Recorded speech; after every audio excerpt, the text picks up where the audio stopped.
ഖനനത്തിനെതിരെയും കേരളത്തിലെ മത്സ്യത്തൊഴിലാളികളുടെ ജീവൽ പ്രശ്നങ്ങൾക്ക് പരിഹാരമുണ്ടാക്കണമെന്ന് ആവശ്യപ്പെട്ടുകൊണ്ടും ഏപ്രിൽ 21 മുതൽ 29 വരെ UDF പ്രഖ്യാപിച്ചിരുന്ന തീരദേശ സമരയാത്ര മാറ്റിവെക്കുകയാണ്. നിലമ്പൂർ ഉപതെരഞ്ഞെടുപ്പിൻ്റെ പ്രഖ്യാപനം ഉടനുണ്ടാവും എന്നതിൻ്റെ പശ്ചാത്തലത്തിൽ തെരഞ്ഞെടുപ്പിന് ശേഷം ഈ സമരയാത്രയുടെ തീയതി പിന്നീട് പ്രഖ്യാപിക്കും. കടൽമണൽ ഖനനത്തിന് കേന്ദ്ര ഗവൺമെൻറ് ഉത്തരവ് പിൻവലിക്കുക, തീരദേശ ഹൈവേയുമായി ബന്ധപ്പെട്ടുള്ള പ്രശ്നങ്ങൾ ഉൾപ്പെടെ മത്സ്യത്തൊഴിലാളികളുടെ ജീവൽ പ്രശ്നങ്ങൾക്ക് പരിഹാരമുണ്ടാക്കുക, അതിന് സംസ്ഥാന ഗവൺമെൻറ്റാണ് മുൻകൈ എടുക്കേണ്ടത്. ഈ ആവശ്യങ്ങൾ ഉന്നയിച്ചുകൊണ്ടാണ് ഈ സമരയാത്ര പ്രഖ്യാപിച്ചത്. കേരളത്തിലെ എല്ലാ ജില്ലകളിലും അതിൻ്റെ മുന്നൊരുക്കങ്ങൾ നടന്നു കഴിഞ്ഞു. 21-ന് കാസർഗോഡ് നെല്ലിക്കുന്ന് കടപ്പുറത്ത് നിന്ന് ആരംഭിച്ച് 29-ന് വിഴിഞ്ഞം കടപ്പുറത്ത് സമാപിക്കുന്ന രൂപത്തിലാണ് യാത്ര ആസൂത്രണം ചെയ്തിരുന്നത്. എന്തായാലും തെരഞ്ഞെടുപ്പിന് ശേഷം യാത്രയുടെ പുതിയ തീയതി പ്രഖ്യാപിക്കും.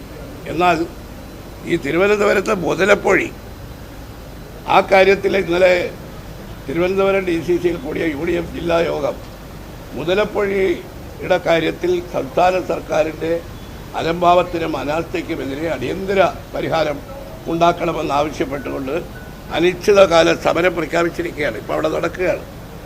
ഈ പൊഴി അടഞ്ഞു, മണൽ കൊണ്ട് മണൽ മൂടി പൊഴി അടഞ്ഞത് കാരണം കഴിഞ്ഞ ഒരു മാസക്കാലത്തിലേറെയായി മത്സ്യബന്ധനം നടക്കുന്നില്ല. കാരണം ഈ ജലപാത കംപ്ലീറ്റ് മണൽത്തിട്ടയായി മാറിയിരിക്കുന്നു. ഡ്രഡ്ജിങ് ആരംഭിച്ചിട്ടുണ്ടെങ്കിലും അത് വളരെ സാവധാനത്തിലാണ്. ഇതൊക്കെ വളരെ നേരത്തെ മത്സ്യത്തൊഴിലാളികൾ മുന്നറിയിപ്പ് നൽകിയതാണ്. കഴിഞ്ഞ കുറേ കാലമായി മുതലപ്പൊഴിയിൽ ഇടയ്ക്കിടെ ഉണ്ടാകുന്ന അപകടങ്ങൾ, ബോട്ട് മറിഞ്ഞ ആളുകൾ മരിക്കുന്നത് നിത്യസംഭവമായിട്ടും ഇതിന് ശാശ്വതമായ പരിഹാരമുണ്ടാക്കുമെന്ന് ഗവൺമെൻറ് പ്രഖ്യാപിക്കുന്നതല്ലാതെ ഇതുപോലുള്ള അടിയന്തര സാഹചര്യങ്ങളിൽ അടിയന്തര നടപടി സ്വീകരിക്കുന്നില്ല.